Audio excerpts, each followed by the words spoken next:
আলহামদুলিল্লাহ। কোরআনের সবচেয়ে সুন্দর সূরা হলো প্রথম সূরা। এটাই সর্বপ্রথম নাজিলকৃত পূর্ণাঙ্গ সূরা। আপনাদের অনেকেই এটার সাথে পরিচিত যে অনেকগুলো বর্ণনা এসেছে ইকরা বিইসমি রাব্বিকাল্লাযী খলাক, এটা ছিল প্রথম ওহী, কিন্তু এটা ছিল একটা সূরার অংশ বিশেষ, পুরো সূরা নয়। সুতরাং ফাতিহা অনেকের মতেই রাসূল সাল্লাল্লাহু আলাইহি সাল্লামকে দেয়া প্রথম পূর্ণাঙ্গ সূরা। একটা ঐতিহাসিক মতপার্থক্য আছে সূরা ফাতিহার প্রথম আয়াত কোনটি এটি নিয়ে। কোনো আলেমরা মনে করেন যে সূরা ফাতিহার প্রথম আয়াত হলো বিসমিল্লাহির রহমানির রহিম। অন্য আলেমরা মনে করেন যে সূরা ফাতিহার প্রথম আয়াত হলো আলহামদুলিল্লাহি রব্বিল আলামিন। সুতরাং এটা একটা মতপার্থক্য। আজ রাতে যেহেতু সময় সীমিত, আমি এই মতপার্থক্যের বিষয়ে বিস্তারিত আলোচনা করব না। তাছাড়া সময়ের কথা ভেবেই যদি আমি বিসমিল্লাহির রহমানির রহিম দিয়ে শুরু করি, আমাদের সারা সন্ধ্যা শুধু বিসমিল্লাহির রহমানির রহিমের উপরেই চলে যাবে। তাই আমি আপনাদের সাথে আলোচনা করতে চাই যেই মতটা ব্যক্তিগতভাবে আমার কাছে মনে হয়েছে, এবং সেই মতটা হলো সূরা ফাতিহা শুরু হয় আলহামদুলিল্লাহি রব্বিল আলামিন দিয়ে। যদিও আমি ভিন্ন মতটাকে শ্রদ্ধা করি, আমি মনে করি এর পক্ষে অনেক শক্ত দলিল আছে আল কোরআনের ভিতরে এবং রাসূল সাল্লাল্লাহু আলাইহি সাল্লামের হাদিসের ভিতরেও, যে সূরা ফাতিহা শুরু হয়েছে আলহামদুলিল্লাহি রব্বিল আলামিন দিয়ে। উদাহরণস্বরূপ বলা যায় একটা বিখ্যাত হাদিসে কুদসি, যদি আপনি কখনো কোনো ক্লাসিক্যাল শায়েখদের থেকে কোরআনের ব্যাখ্যা পড়ার সুযোগ পেয়ে থাকেন, তারা সূরা ফাতিহা ব্যাখ্যা করার সময় এই হাদিসটা বলবে। হাদিসটা খুবই বিখ্যাত। قسمت الصلاة بيني وبين عبدي نصفين আমি নামাজকে আমার এবং বান্দার মাঝে দুই ভাগে ভাগ করেছি। তারপর হাদিসটি আমাদের সূরা ফাতিহার প্রথম থেকে শেষ পর্যন্ত নিয়ে যায়, কিন্তু এখানে বিসমিল্লাহির রহমানির রহিম দিয়ে শুরু হয়নি। ওই হাদিস আমাদেরকে জানায় ইজ ক্বাল আল আবদ আলহামদুলিল্লাহি রব্বিল আলামিন। এখানে শুরু হয়েছে যখন আমার বান্দা বলে আলহামদুলিল্লাহি রব্বিল আলামিন, এবং তারপর হাদিসের বাকি অংশ বিবৃত হয়েছে। এ থেকে বোঝা যায় অনেক স্পষ্ট ইঙ্গিত যে ফাতিহা কী দিয়ে শুরু হয়েছে, আলহামদুলিল্লাহি রব্বিল আলামিন, এবং আল্লাহ তাআলাই ভালো জানেন। তো আমরা এটা দিয়ে শুরু করতে যাচ্ছি। এখন সূরা ফাতিহার প্রথম শব্দটি মুসলিমরা সব সময় ব্যবহার করেন, সব সময়। ওই শব্দটা কি? আলহামদুলিল্লাহ। আমরা এটা ব্যবহার করি আমাদের দৈনন্দিন কথাবার্তায়, একে অপরের সাথে সাক্ষাতের সময়। আপনি কাউকে জিজ্ঞেস করলেন আপনার কি অবস্থা, প্রথম যে কথাটি বেরিয়ে আসে আলহামদুলিল্লাহ, আলহামদুলিল্লাহ, তাই না? এমনকি আপনি কারোর সাথে কথা থামিয়ে দেওয়ার জন্য এটা ব্যবহার করেন। ঠিক আছে, আলহামদুলিল্লাহ, আলহামদুলিল্লাহ। তো আমরা এটা বিভিন্ন মজার ক্ষেত্রেও ব্যবহার করি, কিন্তু আপনি জানেন এই প্রথম শব্দটির দিকে আমরা একটু বেশি মনোযোগ দিতে চাই। একটা ব্যাপার হলো, আমি এই ভাষার একজন ছাত্র। শুধুমাত্র আল্লাহ তাআলা কী বলেছেন তা নয়, বরং কিভাবে বলেছেন এবং আর কিভাবে এটা বলা যায়। তো আমাকে শুরু করতে দিন একটা ছোট অনুশীলনের মাধ্যমে, এবং আমি আপনাদের থেকে একটু জোরে উত্তর আশা করছি। আপনারা এর আগে আলহামদুলিল্লাহি রব্বিল আলামিনের কী অনুবাদ পড়েছেন বলার চেষ্টা করুন। বলুন বলুন।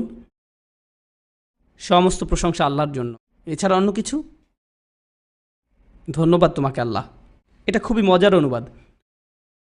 ধন্যবাদ তোমাকে আল্লাহ। এটা আমাকে আমার শাশুড়ির কথা মনে করিয়ে দেয়, কারণ একসময় তিনি এত খুশি ছিলেন যে তিনি বলে ফেললেন জাযাক আল্লাহ আল্লাহ। অনেক অনুবাদ বলে সমস্ত প্রশংসা আল্লাহর জন্য, ধন্যবাদ আল্লাহকে, তাই না? কিন্তু আজকে আমি কিছু দিয়ে শুরু করব। হামদ শব্দের অর্থ আরবি ভাষায় দুইটা জিনিস বোঝায়, এবং আমি চাই আপনারা সবাই এটা মনে রাখবেন। হামদ বোঝায় দুইটা জিনিস। এর প্রথম মানে হলো আসসানা, যার অর্থ প্রশংসা, প্রশংসা।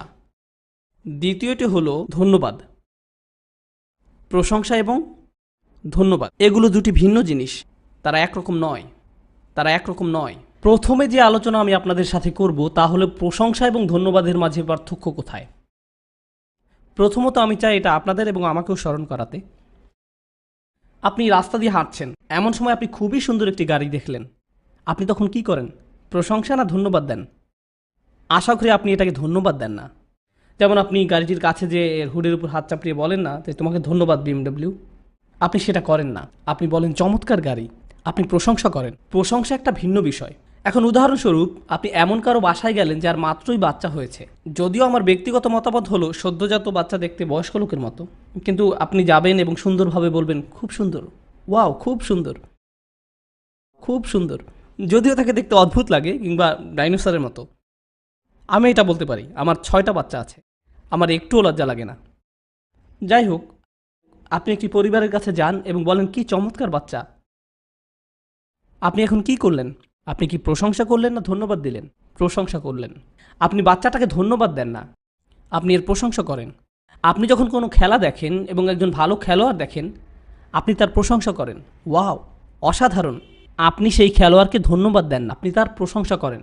বোঝা গেল? কিন্তু ধন্যবাদ দেওয়া সম্পূর্ণ ভিন্ন।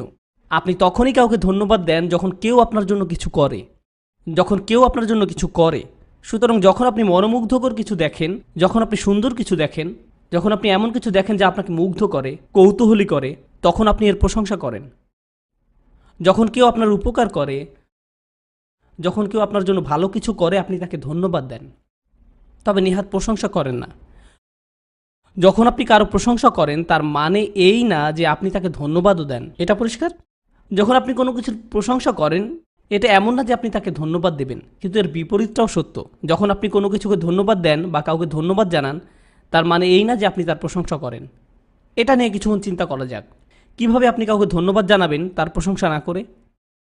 আপনাদের আমি কোরআন থেকে একটা দুইটা উদাহরণ দিব। আপনারা জানেন মুসা আলাহিসাল্লাম খুব অদ্ভুত পরিবারে বড় হয়েছেন। কোথায় বড় হয়েছেন? তাঁর ঠিকানা কি ছিল? বেশ বিখ্যাত ঠিকানা, তাই না? তো ফেরাউন তাকে সন্তান হিসেবে নিয়েছিল।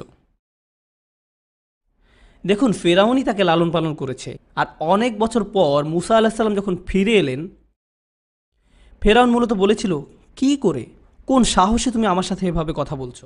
এবং ফেরাউন তাকে বলেছিল, আমরা কি তোমাকে নবজাতক হিসাবে লালিত পালিত করিনি?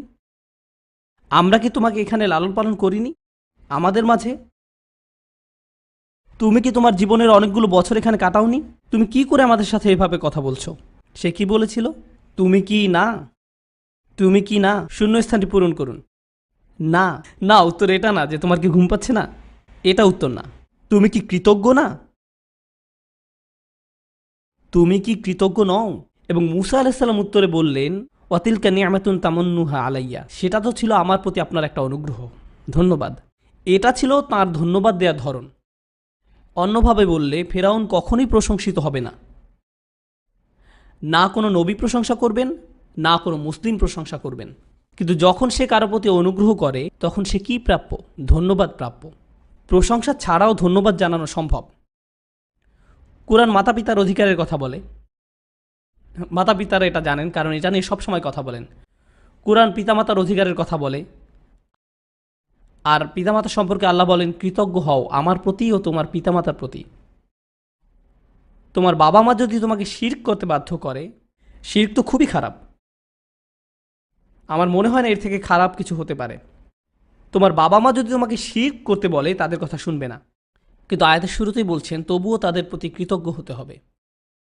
তাহলে তারা যদি শিরক করে, আপনি কি তার প্রশংসা করবেন? আপনি প্রশংসা করবেন না।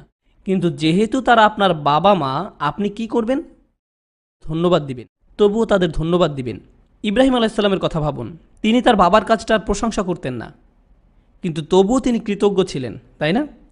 তাই আমি বলতে চাচ্ছি, আপনাদের সাথে প্রথম কথা হবে আল হামদ নিয়ে। সূরা ফাতিহাতে হামদ মানে দুইটা বিষয়। আপনারা কি সেগুলো বলতে পারেন? প্রশংসা এবং কৃতজ্ঞতা। এবং এ দুটি কি একই নাকি ভিন্ন? ভিন্ন। আর আপনি চাইলে কৃতজ্ঞ না হয়েও প্রশংসা করতে পারবেন, আবার প্রশংসা না করেও কৃতজ্ঞ হতে পারেন। এখন চলুন দেখি আল্লাহ রাব্বুল আলামিন আলহামদুলিল্লাহতে কি বলছেন। আল্লাহ বলছেন, প্রশংসা আল্লাহর জন্যই। তিনি এটাও বলছেন, কৃতজ্ঞতাও আল্লাহর জন্যই। এবং তিনি যে কোনো একটার কথা বলছেন না। যদি আরবিতে বলে আল মাদহুলিল্লাহ, এর অর্থ দাঁড়ায় প্রশংসা আল্লাহর জন্য। অনুবাদ ঠিকই আছে, কারণ মাদ অর্থ শুধু প্রশংসা, প্রশংসা। যদি বলা হয় আশ-শুকরুলিল্লাহ, যদি এমন বলা হয়, তবে এর অর্থ এটা মানতে সমস্যা নেই, আল্লাহর জন্য কৃতজ্ঞতা, আল্লাহর জন্য কৃতজ্ঞতা। কিন্তু আল্লাহ বলছেন আলহামদুলিল্লাহ, এর অর্থ একই সাথে দুটোই। তাহলে আলহামদুলিল্লাহ কিভাবে ভালো? আসলে এটা ভালো কয়েকটা কারণে। প্রথমত, যখন আপনি কোনো কিছুর প্রশংসা করেন, সেটা আসলে নাও হতে পারে। ধরুন আপনি খুব দ্রুত গাড়ি চালাচ্ছেন, পুলিশ অফিসার আপনাকে থামালেন। তাকে দেখেই আপনি বললেন, চমৎকার হ্যাট, আজকে তোমাকে অসাধারণ লাগছে। আপনি তার প্রশংসা করছেন, কিন্তু আসলে করছেন না। আপনি আশা করছেন আপনাকে যেন টিকিট না ধরায়, এটাই তো, তাই না? অথবা তরুণদের মধ্যে হয়তো কেউ খুব খারাপ রিপোর্ট কার্ড পেল, তারপর বাড়িতে গেলে আর বলল, আম্মা রান্না তো আজ খুব মজার হয়েছে, অথচ তিনি এখনো রান্নাই করেননি। আপনি প্রশংসা করছেন কিন্তু সেটা খাঁটি নয়। প্রশংসা মিথ্যেও হতে পারে। রাজাদের জন্য মিথ্যা প্রশংসা করা হয়, মিথ্যা প্রশংসা হতে পারে বসদের জন্য, বিচারকদের জন্য, সব সময় এগুলো করা হয়।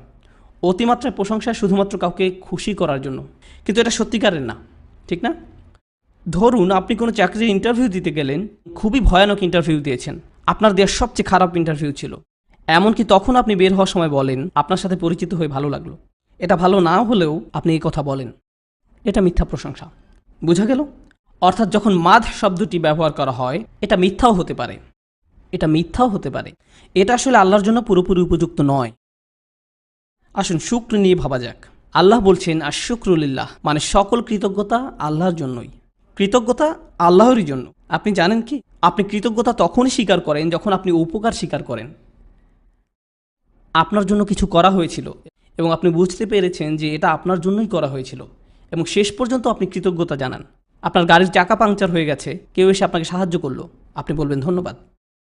যদি আপনার গাড়ির চাকা পাংচার হয়ে থাকে এবং আপনি বুঝতেই পারলেন না যে কেউ আপনাকে সাহায্য করেছে, আপনি গাড়িতে ঘুমিয়ে আছেন বা অন্য কিছু, আপনি কি তখন কাউকে ধন্যবাদ জানাবেন? আপনি তখনই ধন্যবাদ দেবেন যখন আপনি বুঝবেন যে কেউ আপনাকে সাহায্য করেছে। অন্যভাবে বললে ধন্যবাদ একটি প্রতিক্রিয়া। বিষয়টা আপনাদের কাছে পরিষ্কার? ধন্যবাদ সবসময় কি? প্রতিক্রিয়া। আপনি কখনোই ধন্যবাদ দিয়ে শুরু করেন না, কখনোই না। আপনি হয়তো হাঁটছেন, কারোর সাথে দেখা হলেই বলেন না এই যে ধন্যবাদ। আপনি এটা করবেন না, এটা অদ্ভুত। আল্লাহ আয্যা ওয়া জাল্লা হামদ শব্দটি ব্যবহার করেছেন, যা একই সাথে প্রশংসা এবং কৃতজ্ঞতা বোঝায়। এবং হ্যাঁ, আরবি ভাষায় হামদ আরবি শব্দ হিসেবে এটা শুধু অকৃত্রিমই হতে পারে, এটা তৈরি করা যায় না, এটা কৃত্রিম হয় না, এবং এটা কোনো প্রতিক্রিয়াও না, এটা প্রতিক্রিয়া না। এটা আল মাদহুলিল্লাহ বলার চেয়েও বেশি শক্তিশালী, এটা শুকরুলিল্লাহ বলার চেয়েও অধিক শক্তিশালী, এটা এই দুইয়ের চেয়েও আরও ব্যাপক। আল্লাহ এমন কিছু বেছে নিয়েছেন যা একত্রে এই দুইয়ের চেয়েও ভালো। সুবহানাল্লাহ। সবশেষে ইংরেজিতে আমার কতগুলো শব্দ ব্যবহার করতে হবে হামদ বোঝাতে? এই পর্যন্ত কতগুলো শব্দ ব্যবহার করতে হবে? 2টি। কিন্তু আল্লাহ কয়টি শব্দ ব্যবহার করেছেন? 1টি। এখানে আপনি কোরআন এবং এর অনুবাদ করার একটা জটিলতা সম্পর্কে শিখলেন। কখনো কখনো আল্লাহ একটি শব্দ ব্যবহার করেছেন, কিন্তু এর সম্পূর্ণ ধারণা পেতে হলে আপনার অনেকগুলো শব্দ লাগবে। কিন্তু কি হতো যদি আল্লাহ 2টি শব্দ ব্যবহার করতেন? কি হতো যদি আল্লাহ বলতেন আল মাদহু ওয়া শুকরুলিল্লাহ? যদি আল্লাহ নিজেই 2টি শব্দ ব্যবহার করতেন, প্রশংসা এবং কৃতজ্ঞতা আল্লাহর জন্য, যদি তিনি উভয় শব্দই ব্যবহার করতেন, এটা কি একই রকম হতো? আসলে হতো না। আরবি ভাষার একটা সুন্দর নীতির জন্য এটা একই রকম হতো না। সত্যি বলতে এটা আসলে সকল ভাষারই একটা মূলনীতি। আরবিতে একটি প্রবাদ আছে, খায়রুল কালামি মা কাল্লা ওয়া দাল্লা, যার অর্থ হলো সবচেয়ে ভালো কথা সেটাই যেটা অল্প শব্দে সম্পূর্ণ ভাব প্রকাশ করে। অল্প শব্দ ব্যবহার করে সম্পূর্ণ ভাব প্রকাশ করে, এটাই সবচেয়ে ভালো কথা। এখন আপনাদের কারো কারো মাশাআল্লাহ এমন কিছু বন্ধু আছে যারা আপনাদের সাথে 30 মিনিট অবধি কথা বলছে, কিন্তু আসল কথাটাই এখনও গোছাতে পারলো না। তারা অনেক কথা বলেও যেন কিছুই বলে না। আপনি তখনও আশায় থাকেন তারা হয়তো আসল কথাটা বলবে, তাই না? আসলে সাধারণ বিষয় বর্ণনা করতে অনেক বেশি শব্দ ব্যবহার করা। যেমন আমি আজ এমন এক স্থাপত্য শৈলীর কাছ থেকে যাচ্ছিলাম যেটা একের পর এক পদক্ষেপ ব্যবহার করে এক তলা থেকে অন্য তলায় যেতে। আপনি শুধুমাত্র সিঁড়িই ব্যবহার করেছেন, শুধু বলুন যে আপনি সিঁড়ি ব্যবহার করেছেন। আপনার অপ্রয়োজনীয় বর্ণনা দিতে হবে না। সংক্ষিপ্ত কথাই সবচেয়ে ভালো কথা, সেটা অল্প, বলাও সহজ। সুতরাং আল হামদ বলা আল মাদহু ওয়া শুকরুলিল্লাহ বলার চেয়ে ভালো।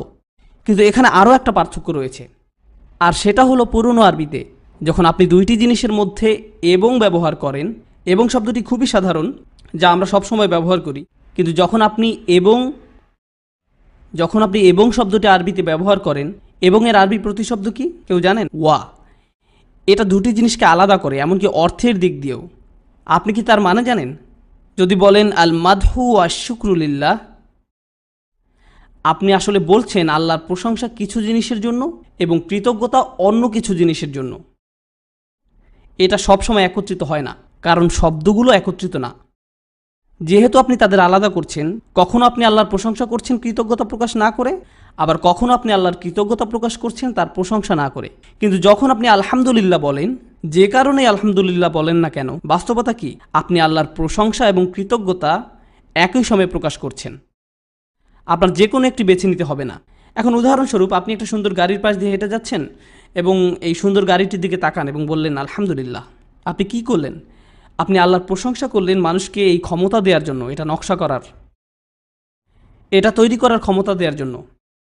এবং আপনি আল্লাহর কৃতজ্ঞতা প্রকাশ করলেন এর ভেতরে বসে থাকার সুযোগ দেওয়ার জন্য, অথচ এর মালিক হয়তো জানেন না।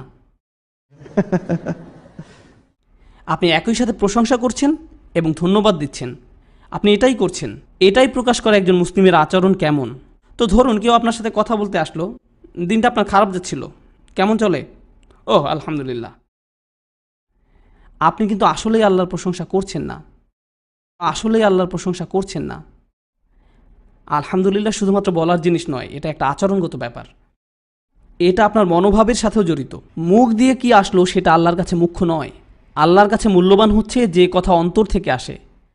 তাই যখন আমরা আলহামদুলিল্লাহ বলি তখন যেন মন থেকেই বলি। উদাহরণস্বরূপ বলা যায়, আপনি জ্যামে আটকে থেকেও বললেন আলহামদুলিল্লাহ। এমনটা ভাবা একটু কঠিনই বটে, তাই না? কারণ আমি জানি আপনারা প্রায় জ্যামে পড়েন। তাই যখন আপনি জ্যামে বসেও আলহামদুলিল্লাহ বলেন, তার মানে আপনি কি বলছেন? হে আল্লাহ, এটা দেখতে হয়তো খারাপ মনে হচ্ছে, কিন্তু আমি নিশ্চিত এর পেছনে একটা কারণ অবশ্যই আছে এবং আমার জন্য ভালো কিছু, এবং আমি আপনাকে এর জন্য ধন্যবাদ জানাই এবং আপনার প্রশংসা করছি কারণ আমি নিরাপদে আছি। আমি খুশি কারণ আমার জন্য একটা গাড়ি আছে যা নিয়ে জ্যামে আটকে থাকতে পারি, কিন্তু কমপক্ষে একটা গাড়ি তো আছে। এজন্য যে আমার একটা চাকরি আছে। আপনি ইতিবাচক চিন্তা করতে শুরু করেছেন। আলহামদুলিল্লাহ যা করে তা হলো একজন মুসলিমকে ইতিবাচকভাবে ভাবতে বাধ্য করে। আলহামদুলিল্লাহ সম্পর্কে প্রথমত এটাই বলতে চেয়েছিলাম। আর সময়ের দিকে খেয়াল রাখতে হবে, মাগরিবের আগে সম্ভবত আর 5 মিনিট সময় আছে। তো চলুন আরও কিছু ব্যাপার নিয়ে কথা বলি। দ্বিতীয়ত, আলহামদুলিল্লাহ সম্পর্কিত যা বলতে চাই, এখনও আলহামদুলিল্লাহতে আছি।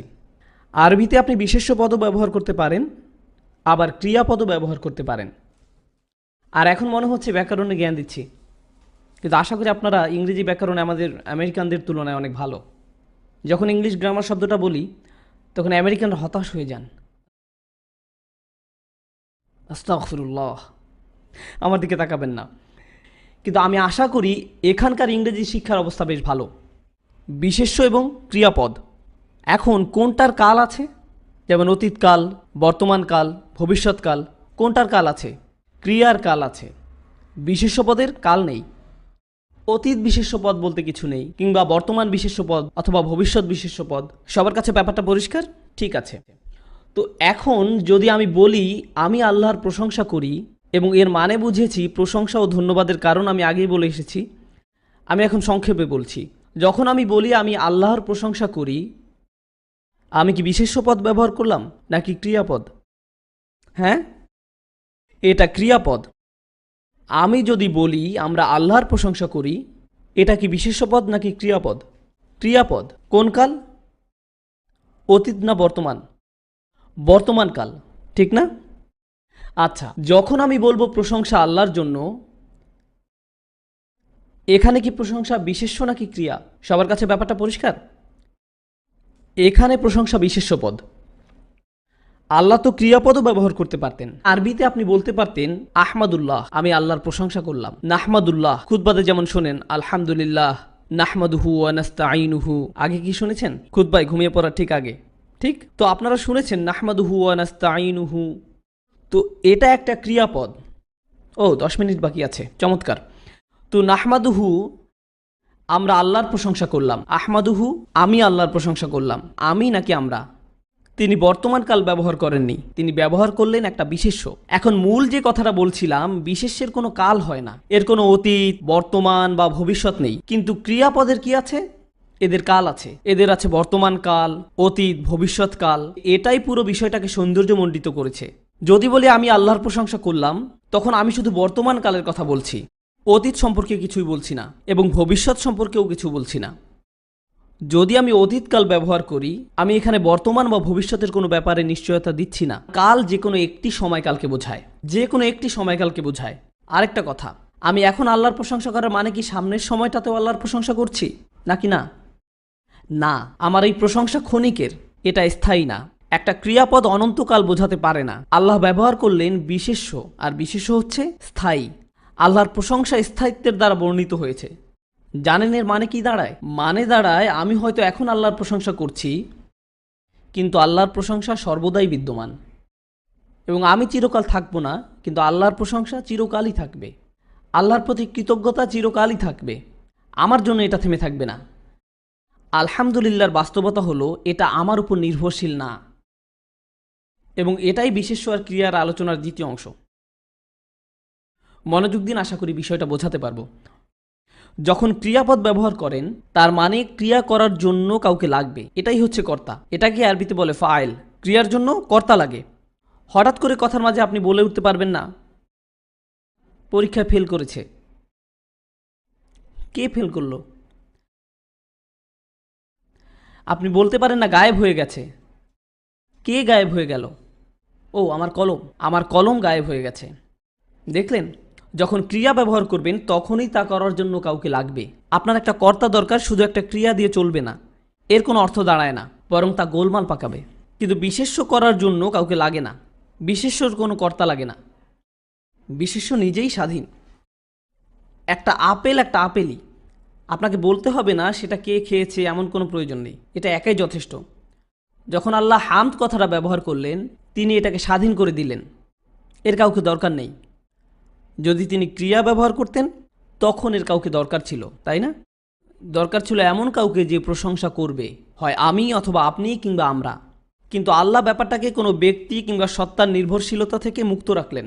এটা সবাই বা সব কিছু আল্লাহর প্রশংসা করার চেয়েও অনেক শক্তিশালী। কারণ যদি সবার বা সব কিছুর কথা বলাও থাকতো, তবুও তা বোঝাতো বর্তমানে যারা বা যা কিছু আছে তাদের। কিন্তু আল্লাহ বিষয়টাকে সময় দিয়ে বেঁধে রাখলেন না। যারা প্রশংসা করে বা করবে তাদের দিয়েও না। সুবহানাল্লাহ।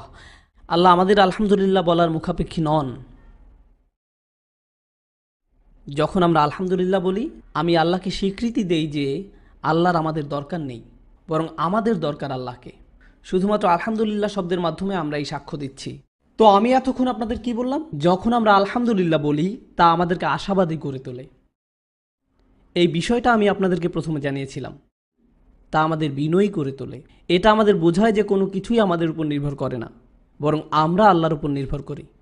আল্লাহ আমাদের উপর নির্ভরশীল নন এবং আমাদেরকে তার প্রয়োজনও নেই। আলহামদুলিল্লাহ বলে আমরা তার কোনো উপকার করছি না। আলহামদুলিল্লাহ বলে আমরা শুধুমাত্র আমাদেরই উপকার করছি। আরেকটু বাকি আছে, আমার মনে হয় আমি শেষ করতে পারবো।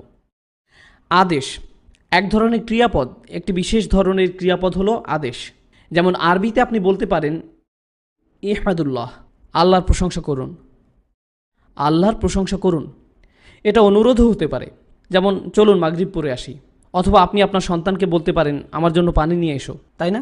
সুতরাং উদাহরণস্বরূপ, যখন আমি আমার বাসায় থাকি এবং আমার মেয়েকে বলি হুসনা আমাকে পানি এনে দাও, সে দুটি কাজ করতে পারে। যখন আপনি কাউকে কোনো আদেশ করেন তার কাছে দুইটি উপায় থাকে, তাই না? উপায় দুইটি কি? হয়তো সেটি করবে অথবা করবে না। যদি আমি হুসনাকে বলি আমাকে পানি এনে দাও, সে দুইটি কাজ করতে পারে। হয়তো সে আমাকে পানি এনে দেবে অথবা সে আমাকে পানি এনে দেবে না। ওর এই দুইটি উপায়ই আছে। যদি আল্লাহ কাউকে বলেন আল্লাহর প্রশংসা করো, কোন দুইটি জিনিস হতে পারে? কেউ প্রশংসা করবে, কেউ করবে না। কাজেই যখন আপনি কাউকে কিছু করতে বলবেন, বল এখন তাদের কোর্টে। এটা তাদের উপর নির্ভর করে, হয়তো তারা এটি করবে অথবা করবে না। আল্লাহ এমনভাবে প্রশংসা করার ব্যাপারটি বলেননি যে তা আমাদের ইচ্ছার উপর নির্ভর করবে। তিনি আমাদের কোর্টে বল ছেড়ে দেননি। ইচ্ছা হলে করবে, না হলে করবে না, কী বা আসে যায়? এটা আল্লাহরই ছিল। আলহামদুলিল্লাহ এখনও আছে, সব সময়ই থাকবে। এটা চিরকালই থেকে যাবে। মানুষ আসবে যাবে, প্রজন্ম আসবে যাবে, পৃথিবীর পরিবর্তন হবে, আল্লাহর প্রশংসা অপরিবর্তিতই থাকবে। এটাই বাস্তবতা। আমার মনে হয় এই 2 মিনিটই শেষ করতে পারবো। এখানে যতটুকু সম্ভব সংক্ষেপ করব। আশা করছি আলহামদুলিল্লাহ নিয়ে আলোচনা শেষ করতে পারবো, অন্তত শেষের কাছাকাছি যেতে পারবো। শুধুমাত্র আলহামদ, আমরা এখানে লিল্লাহ নিয়ে আলোচনা করিনি। শুধু আলহামদ নিয়েই বলেছি। লিল্লাহ না হয় নামাজের পরেই আলোচনা করব, ঠিক আছে? আলহামদ নিয়ে শেষ আরেকটি বিষয়। আরবের ভাষাতত্ত্ববিদগণ 2 ধরনের যোগাযোগের কথা বলেন। ভাষাবিজ্ঞানে তারা বলেন যে যোগাযোগ 2 ধরনের। এটা তথ্যবহুল বা অনুভূতিপূর্ণ। জুমলা ইনশাইয়া, জুমলা খাবারিয়া, কালামে ইনশাই, কালামে খাবারি। এটি একটি পরিভাষা, এটা আপনাদের না জানলেও চলবে, এটা আপনাদের ঈমান বা অন্য কিছু বাড়াবে না। আপনাদের আমি সহজ করে বলি, হয় আপনি এমন কোনো কথা বলবেন যা আপনার অনুভূতি প্রকাশ করে, অথবা কথার মাধ্যমে তথ্য আদান প্রদান করেন। দুই ধরনের কথা আছে। এখন এটা সত্যি খুবই টেকনিক্যাল এবং দুর্বোধ্য মনে হচ্ছে, আমি সহজ করে দিচ্ছি। যখন আমি কাউকে বসিয়ে কিছু বোঝানোর চেষ্টা করি, এটা কি তথ্যের আদান প্রদান নাকি অনুভূতির? যখন আমি কাউকে কিছু বুঝাই, তথ্যের আদান প্রদান। যেমন আমি আপনাদের সাথে সূরা ফাতিহা নিয়ে আলোচনা করছি অথবা আলহামদুলিল্লাহ নিয়ে কথা বলছি, এগুলো তথ্যবহুল কথাবার্তা। আমরা মাগরিবের জন্য একটা বিরতি নেব, আপনারা চেয়ার ছেড়ে উঠে যাবেন। ইয়া আল্লাহ, আমি সামনের সারিতে বসেছিলাম, কেউ যেন আমার জায়গাটা না নেয়। ধরুন শেষ বৈঠকে বসে আছেন, সালাম ফেরানোর ঠিক আগ মুহূর্তে আপনি ঠিক করলেন কি, আসসালামু আলাইকুম রহমতুল্লাহ, আসসালামু আলাইকুম রহমতুল্লাহ, এবং অনেকে অনেক দোয়া করবেন। তারপর আপনি এখানে ফিরে আসলেন এবং আপনার চেয়ারটি পাওয়ার জন্য অন্যদের কোনোই মেরে সামনে আসলেন, এবং আপনার চেয়ারটি ফাঁকা দেখে আপনার প্রথমে মুখে কি চলে আসবে? আলহামদুলিল্লাহ। এমনও হতে পারে যে ওই সময় হলে কেউই আসেনি, আপনি ভাবছেন ভুল জায়গায় চলে আসলাম না তো? কিন্তু আপনি যখন আলহামদুলিল্লাহ বলেন এবং সেখানে কেউ থাকে না, আপনি কি কাউকে জানানোর জন্য আলহামদুলিল্লাহ বলেন? না। তাহলে কেন আপনি আলহামদুলিল্লাহ বলেন? আবেগ প্রকাশের জন্য। যদি আমি কাউকে আলহামদুলিল্লাহ সম্পর্কে শেখাই তখন আমি তথ্যবহুল হবার চেষ্টা করব। কিন্তু যদি আমি নিজেই নিজেকে একই কথা বলি, তখন তা হয়তো হবে আবেগের কথা। পার্থক্যটা বোঝা গেল? এখন আসুন এই ব্যাপারে কথা বলা যাক। যখন মসজিদে খুতবাতে উপস্থিত হন, খতিব সাহেব শুরু করেন এভাবে, ইন্নাল হামদালিল্লাহ। কখনো শুনেছেন? ইন্নাল হামদালিল্লাহ শব্দটা কি প্রথম শুনলেন? ইন্না, সজাগ থাকার জন্য ধন্যবাদ। প্রথম কথাটা কি শুনেছেন? ইন্না। ইন্নার অর্থ কি কেউ জানেন? অবশ্যই, নিশ্চিতভাবেই, নিশ্চয়ই যাবতীয় প্রশংসা আল্লাহর জন্য। এখন কোনটি বেশি শক্তিশালী, আল্লাহর জন্য যাবতীয় প্রশংসা নাকি নিশ্চয়ই আল্লাহর জন্য যাবতীয় প্রশংসা? কোনটা শুনতে বেশি শক্তিশালী মনে হচ্ছে? নিশ্চয়ই আল্লাহর জন্য যাবতীয় প্রশংসা। ইন্না শুনতেই বেশি শক্তিশালী মনে হচ্ছে। আর খতিব সাহেব প্রতি জুমাতে এটা বলে থাকেন। আল্লাহ কেন এটা বললেন না যে নিশ্চয়ই আল্লাহর জন্য যাবতীয় প্রশংসা, তাই না? আলহামদুলিল্লাহ এমনিতেই খুব শক্তিশালী কথা, আল্লাহ কেন ইন্না বলে একে আরও শক্তিশালী করলেন না? সব কিছুর পরেও সারা জীবন ধরেই তো শুনে আসছেন কোরআন একেবারে পরিপূর্ণ, আপনি নতুন করে একটা শব্দও যোগ করতে পারবেন না।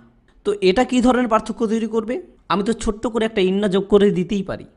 খতিব সাহেব তো সবসময় এমন করে থাকেন। যখন আপনি ইন্না শব্দটা ব্যবহার করবেন, তখন কথাটা কেবলমাত্র একটি তথ্য প্রকাশ করে। এটা কি প্রকাশ করে না? আবেগ। এখন আপনি যদি ইন্না ব্যবহার না করেন, তাহলে আপনার বিবৃতি তথ্যও হতে পারে, আবার আবেগও প্রকাশ করতে পারে। ইন্না ব্যবহার না করে আল্লাহ আলহামদুলিল্লাহকে এমন বিবৃতি বানিয়েছেন যা আমরা অন্যদের বলতে পারি, এবং তিনি আলহামদুলিল্লাহকে এমন বিবৃতি করেছেন যা আমরা নিজেদেরকেও বলতে পারি। সুবহানাল্লাহ। এর সৌন্দর্যটা হচ্ছে, এখন কথাটা আমাদের অন্তরে অনুভূতি প্রকাশ করছে, আবার অন্যদেরকে পৌঁছে দেওয়ার মতো একটা বার্তা হিসাবেও ব্যবহার করা যাচ্ছে। যদি ইন্নাল হামদালিল্লাহ বলা হয়, তখন তা কোনো ব্যক্তির আবেগ বোঝাতে ব্যর্থ হয়। এটা তখন কেবল অন্যদের বলার জন্য ব্যবহার করা যাবে, নিজের ব্যাপারে নয়। সুবহানাল্লাহ। খতিব সাহেব অবশ্যই খুতবায় নিজের সাথে কথা বলছেন না। কার সাথে বলছেন? বাকিদের সাথে। তাই তিনি বলছেন ইন্নাল হামদালিল্লাহ। আমি আপনাদেরকে আলহামদুলিল্লাহর কথা মনে করে দিতে চাই, তিনি আপনাকে বলছেন। যে কথাটা বিরতির আগেই বোঝাতে চাচ্ছি তা হলো, কোরআনের প্রতিটি কথা একেবারে আলহামদুলিল্লাহ থেকে শুরু করে প্রতিটি আল্লাহ যেভাবে বলেছেন সেভাবেই পরিপূর্ণ। আপনি তাতে যে ধরনের বৈচিত্র্যই নিয়ে আসেন না কেন, এর বদলে একটা ক্রিয়া বসান। ইন্না ব্যবহার করেন, শুক্র ব্যবহার করেন, মাদহ ব্যবহার করেন। আল্লাহ যেভাবে বুঝিয়েছেন সেভাবে বোঝাতে পারবেন না, আল্লাহ যেভাবে বলেছেন এর থেকে ভালোভাবে বলতে পারবেন না। আলহামদুলিল্লাহর ব্যাপারে আরও একটু কথা বলবো আমাদের বিরতির পরে। তো আমরা কি নিয়ে যেন কথা বলছিলাম? সূরা আলে ইমরান আয়াত নাম্বার কি নিয়ে যেন কথা বলছিলাম, কত দূর গিয়েছিলাম?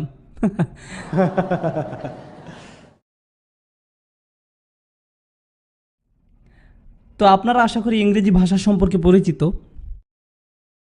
আমি দুটি বাক্য বলবো, আপনারা আমাকে বলবেন কোনটা শুনতে স্বাভাবিক লাগছে।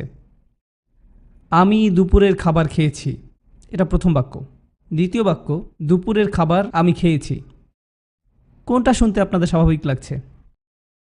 আমি দুপুরের খাবার খেয়েছি, ঠিক আছে। তারা স্কুলে গেল, স্কুলে তারা গেল। কোনটা শুনতে স্বাভাবিক মনে হচ্ছে? কোনটা শুনতে স্বাভাবিক মনে হচ্ছে? আমি স্কুলে গিয়েছিলাম, তাই না? কিন্তু যদি আমি বলি স্কুলে তারা গিয়েছিল, আপনি কি তবুও আমার কথা বুঝতে পারবেন? ঠিক আছে, এটা স্বাভাবিক আর অন্যটা অস্বাভাবিক, কিন্তু দুটোই বোঝা যাচ্ছে, তাই না? ঠিক আছে, আসলে ব্যাপারটা এটা নয় যে আমি আপনাদের বোঝাতে যাচ্ছি ইউডাইস্টার ওয়ার্সে কীভাবে কথা বলে, স্ট্রং দ্য ফোর্সেস। কিন্তু আমি আসলে বলতে চাচ্ছি যে আরবিতে মাঝে মধ্যে বাক্যের শব্দক্রম পরিবর্তিত হয় এবং এটা অস্বাভাবিক করে। যখন আপনি ঈদের নামাজে হেঁটে যান, যখন আপনি ঈদের নামাজে গাড়ি চালিয়ে যান, আল্লাহু আকবার, লা ইলাহা ইল্লাল্লাহ, আল্লাহু আকবার, ওয়া আমরা কি বলি? লিল্লাহিল হামদ, লিল্লাহি আল হামদ। ফাতিহাতে কি বলেন? আলহামদুলিল্লাহ। শব্দগুলো একই, কিন্তু বলা হয়েছে উল্টো করে। এবং এমনটা শুধু ঈদের নামাজের জন্যই না, কোরআনেও এমনটা আছে। ওয়ালিল্লাহিল হামদ রব্বিস সামাওয়াতি ওয়াল আরদ রব্বিল আলামিন, কোরআনেই আছে। কখনো কখনো আল্লাহ বলেন আলহামদুলিল্লাহ, আসলে আল্লাহ 7 বার বলেছেন আলহামদুলিল্লাহ, এবং কয়েকবার কোরআনেই পাবেন লিল্লাহিল হামদ, লিল্লাহিল হামদ। দুঃখজনক বিষয় হলো এর সবগুলোই একইভাবে অনুবাদ করা হয়, কিন্তু তারা আসলে একই জিনিস না, দুইটা ভিন্ন জিনিস। এবং আল্লাহ কেন ফাতিহাতে আলহামদুলিল্লাহ বলেছেন এবং কি পার্থক্য তৈরি হয়েছে তিনি লিল্লাহিল হামদ না বলাতে? আলহামদুলিল্লাহ নিয়ে বলার শেষ কথাগুলোর একটা হবে এটা, আরবিতে যখন অস্বাভাবিক ক্রম ব্যবহার করবেন, চলুন ফিরে যাই আগের আমি দুপুরে খাবার খেয়েছিলাম, এটাকে অস্বাভাবিকভাবে বলাটা কেমন ছিল? দুপুরের খাবার আমি খেয়েছি, মনে পড়ছে? যখন আপনি অদ্ভুতভাবে কথাটা বলছেন তখন আপনি আসলে বলছেন আমি অন্য কিছু খাইনি, আমি শুধু দুপুরের খাবার খেয়েছি। কিন্তু আরবির ক্ষেত্রে অনলি বা শুধু শব্দটা দরকার পড়ে না, তারা শুধু ক্রমটাকে ওলটপালট করে দিলেই তা বোঝা যাবে। যদি আমি বলি তারা স্কুলে গিয়েছে, এটা স্বাভাবিক, কিন্তু যদি বলি স্কুলে তারা গিয়েছে, আমি আরবির দৃষ্টিকোণ থেকে আসলে কি বোঝাচ্ছি? আরবির যুক্তি অনুযায়ী আমি বলছি তারা শুধু স্কুলেই গিয়েছে, তারা সিনেমা হলেও যায়নি, তারা খেলতেও যায়নি, তারা কাজেও যায়নি, তারা শুধু স্কুলেই গিয়েছে, আর কোথাও যায়নি। বোঝা গেল? যখন আপনি ক্রমটা উল্টে দেন তখন সেটা অর্থের সাথে একটা অতিরিক্ত শব্দ যোগ করে। কোন শব্দটা যোগ করে? শুধুমাত্র। এবং আমি চাই আপনারা এই শব্দটাকে একটু অন্য দিক থেকে ভাবুন, যেন ভালো করে বুঝতে পারেন, ভালো করে বুঝতে পারেন। শিক্ষক হিসাবে আমি একসময় প্রাথমিক স্কুলে পড়াতাম, একসময় কিন্ডারগার্টেনে পড়াতাম, আরেক সময় দ্বিতীয় তৃতীয় শ্রেণীতেও পড়াতাম। এটা আমার জন্য একই সাথে সবচেয়ে ভালো এবং সবচেয়ে খারাপ অভিজ্ঞতার মধ্যে একটা। কিন্তু যাই হোক, তো আমি তৃতীয় শ্রেণীতে পড়াচ্ছিলাম, দুইটা মেয়ে পেছনে বসে কথা বলছিল, জয়নব ও ফাতেমা। আর আমি মেয়েদের ব্যাপারে একটা কথা বলতে পারি, কারণ আমার 4টা মেয়ে আছে, তারা অনেক কথা বলতে পারে। তো পেছনে 2জন মেয়ে কথা বলছে তো বলছেই, আর আমি বললাম জয়নব, আর তখন সে বলল শুধু আমিই কথা বলছি না। এখন যখন সে বলল শুধু আমি একাই কথা বলছিলাম না, তখন সে আসলে কি বোঝালো? যদি আমি প্রিন্সিপালের অফিসে যাই তাহলে ফাতেমাকেও যেতে হবে, কিন্তু তাকে পুরো বাক্যটি বলতে হয়নি। সে শুধু কোন শব্দটি কৌশলে ব্যবহার করলো? শুধুমাত্র, অনলি। তাই যদি আপনি শুধু শব্দটাই কৌশলে ব্যবহার করেন, আপনি আসলে দুটি কথা বলছেন একটি কথা বলার মাধ্যমে। এটাই হচ্ছে অনলি শব্দটার মজা। উদাহরণ হিসাবে আমি যদি বলি আমি শুধু সিঙ্গাপুরে আসি নাই, আমি শুধু সিঙ্গাপুরে আসি নাই, আমি কিন্তু বেশি কিছু বলিনি, কিন্তু আপনি বুঝছেন তাই না? আমি মালয়েশিয়াতেও গিয়েছিলাম, ইত্যাদি। ওকে, আপনি খালি জায়গাটা পূরণ করে নিতে পারেন। এখন আল্লাহ মাঝে মাঝে বলছেন লিল্লাহিল হামদ, হামদ শুধুমাত্র আল্লাহর জন্য, হামদ শুধুমাত্র আল্লাহর জন্য, বাকিটা পূরণ করুন। এখানে আরও আছে, এটা দ্বারা আরও বোঝা যায় হামদ শুধু আল্লাহর জন্য। আমি উত্তরের জন্য অপেক্ষা করব, হয়তো এটা বেমানান দেখাবে, কিন্তু আমার কিছু আসে যায় না। হামদ শুধু আল্লাহর জন্য, খুব ভালো, আর কারোর জন্য না, এটা আর কারোর জন্য না, আর কারোর জন্য না, ফুল স্টপ।